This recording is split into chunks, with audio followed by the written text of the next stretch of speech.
Guys, ng ng gatang tawag sa amin ito is ano nga bang tawag ko isda, nakalimutan ko na, pero masarap to, ha.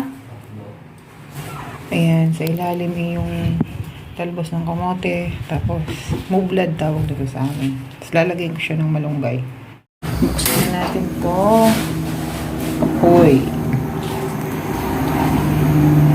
Maglagay na tayo ng sibuyas.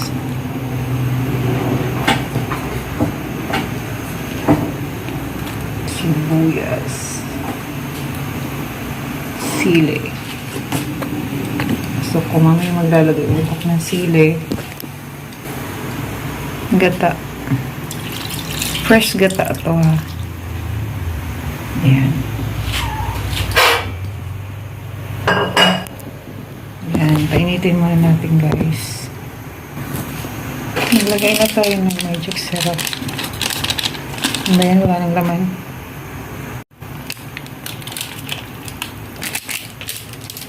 Magic syrup. Kunting asin lang muna. Simpleng ulam lang namin ito. Konting paminta.